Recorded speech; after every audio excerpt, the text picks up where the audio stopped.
السلام عليكم ورحمة الله وبركاته. ازيكم حبايبي، عاملين ايه؟ اللهم صل على النبي. ولا يحلى الكلام الا بالصلاة والسلام على رسول الله صلى الله عليه واله وصحبه وسلم. كل سنة وانتم طيبين. اجا دور الحلبة والترمس. ده ربع كيلو حلبة يا حبايبي. اللهم صل على النبي، ما شاء الله، اللهم بارك اللهم بارك.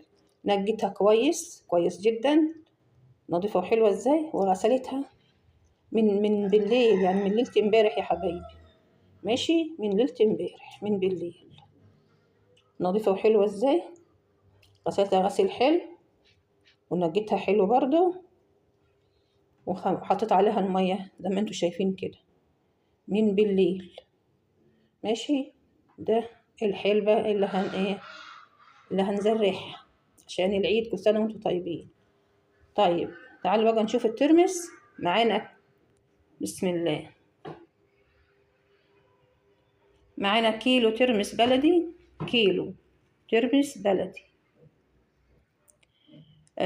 من ساعة ما جبته من سوبر ماركت من امبارح حوالي الساعة 10 صباحا، نجيته وخمرته. من الساعة 10 صباحا نجيته وخمرته. فضل متخمر لحوالي الساعة 12 بالليل.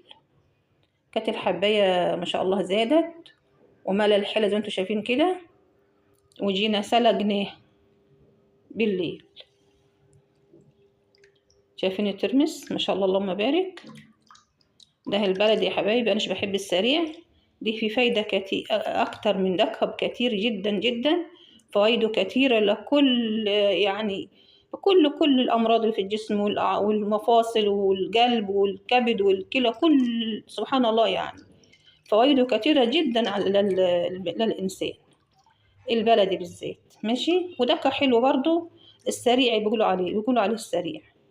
ممكن تجيبيه ليلة العيد وتاكلي منه تاني يوم العيد الصبح. اللهم صل على النبي عليه الصلاة والسلام. عايزة أوريكم بس درجة الثلج بتاعته. تتكي على الحباية كده اهي، ما تطلعش معاكي بسهولة. مش تسيبيه على النار لما ينهري منكي، او تيجي تتكي على القشرة كده تروح طالع على طول. لا، انت هتسيبيه، هتديه بس درجة الثلج الحلوة دي. الحباية متماسكة ماسكة نفسها. تيجي بقى تحط له الملح، لان الملح بياكل الحاجة اصلا. ماشي. هتيجي تحط له الملح، هيقعد معاكي مثلا اسبوع 10 ايام، هتلاقي الحباية نعمت معاكي وممكن يبوظ. بس الحباية بتزيد سوا او بتهلك خالص من الملح، وتحس ان هو عامل ايه معاكي، هيري كده وناعم كده في المية، مش بوبا يعني ايه احلى حاجة. لكن مرحلة السلق دي حلوة جدا جدا. تيجي تحط الملح ويعيش حداكي براحته خالص اهي. ماشي، جزانا الله خيرا وجزاكم طبعا. اهو يا حبايبي، اهم شيء النظافة. طيب، انا مخمراه وسلقاه امبارح يوم 26. انسلق ليلة القدر، ربنا يبارك فيه يا رب. طيب، ما احنا معانا النهارده وبكره وبعده، يعني 3 ايام. طب دي هيلحق ان المرارة تروح منه؟ ان شاء الله هيلحق. لما انت تحطيه في دماغك كده، وكل ما تخشي مطبخك تغيري عليه. يعني تغيري عليه في اليوم مثلا اقل حاجة، مثلا اليوم بليلة 3-4 مرات. غير عليه باستمرار باستمرار باستمرار. هيجي تاكلي منه يوم العيد ان شاء الله. هتلاقيه بقى احلى حاجه فعلا، ما فيش ريحه المراره ابدا من كتر ما انت بتغير عليه. لكن لو حطيتيه وسبتيه ومثلا تغيري عليه في اليوم مره او مرتين، لا شويه خالص. ليه؟ عشان الوقت قصير معانا، مش طويل، يعني الوقت متاخر. مثلا انا نسيته، والله نسيت انني هجيب ترمس والحلبة والكلام ده، لسه فاكرها امبارح والحلبة.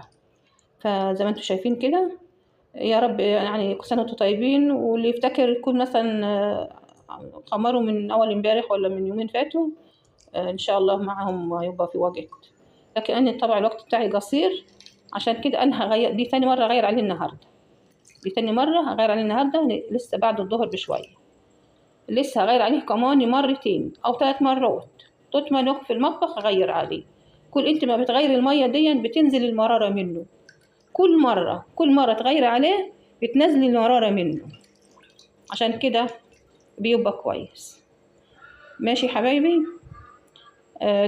دور الترمس كده خلص معانا.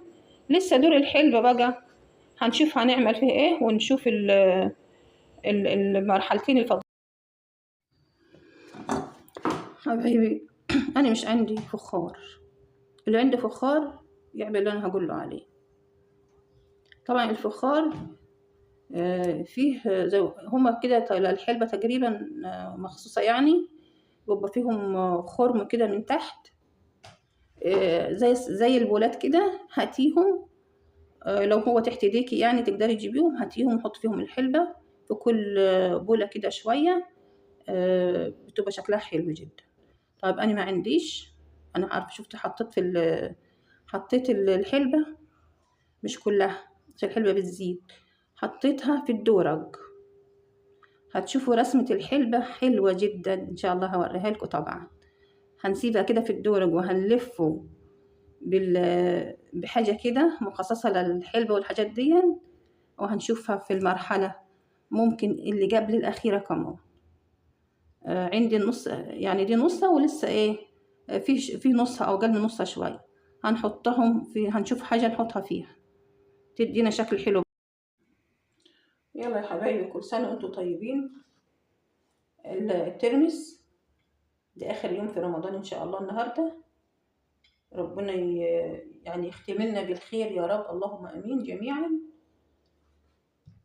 وان شاء الله هنملحه بالليل، هنملح الترمس دي كده خلاص تماما، تاكلي منه وانت مطمنه مع تكرار التغيير الميه. هنملحه بالليل ونشيله طبعا من الحله دي، نحطه في طبق من البلاستيك السليم الصحيح يعني، عشان مش ينفع املحه في الحله دي، هيملح باكل الالومنيوم. يبقى لي الترمس هنملحه بالليل ان شاء الله، ان شاء الله باذن الله. ومعانا الحلبة ولسه برضو معاها النهاردة، هنكمرها برضو شوية، بس انا كنت بدخت معاكم الفيديو. شايف انت التزريع اهو ما شاء الله اللهم بارك. دي الحبة اللي في العلبة هنشيلها مع بعض.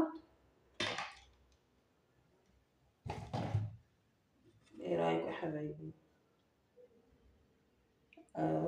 قرص حلاوة طحينية يعني، سبحان الله. شايفين يمكن احسن من دي.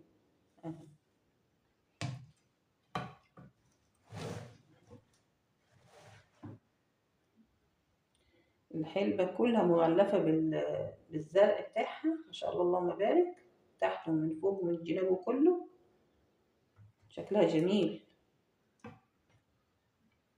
يا ريت مليت العلبة بيها والله، سبحان الله. عسى تكرهوا شيئا وهو خير لكم، وعسى أن تحبوا شيئا وهو شر لكم. فعلا أنا خفت عليها من العلبة، قلت هتكتمها ولا كده، لكن اللي في العلبة أحسن بكتير. كلها زراعة. ودي برضو بس إيه، ده القعر بتاع الدورق، أنا حطاها في الدورق يا حبيبي عشان يديني المنظر الحلو ده. الدورق طبعا مكتوم من تحت، مش منفس يعني، فهي ايه هتطلع بقى الحبة دول كده ان شاء الله معاها النهارده بطوله، ان شاء الله من هنا لبكره يحيلها ربنا سبحانه وتعالى. بس هي حلوه زرعها نايم اهوت، وحلو ازاي هي مزرعه، بس دول هيطلعوا ان شاء الله اللهم بارك. كل سنه وانتم طيبين حبايبي، وربنا يعود علينا وعليكم يا رب الايام بخير. ربنا يبلغنا كل الرمضانات يا رب، واحنا اقرب واقرب الى الله، وبصحه جيدا، وفي غنى نفس، وفي غنى المال، وربنا مش يحوجنا لحد يا رب، ولا يحوج حد لينا، اللهم امين. السلام عليكم ورحمه الله وبركاته. مش تنسوني من اللايك يا حبايبي، الاشتراك يا حبايبي بالله عليكم، لاي حد يسمعني، الثلاثه اللي بيسمعوني او الاربعه اللي بيسمعوني، شيروا الفيديو يا حبايبي، شيروا الفيديو يعني عشان الناس تشوف القناه ترجع زي الاول. ارجوكم اللي يسمع الفيديو يشيره عشان يروح لحد غيركم، يعني أطلع من الفيديو ده على الأقل خالص ب30-40 مشاهد، ويمكن ربنا يديني أكتر. اللهم آمين يا رب. كل سنة وانتم طيبين، أحبكم في الله.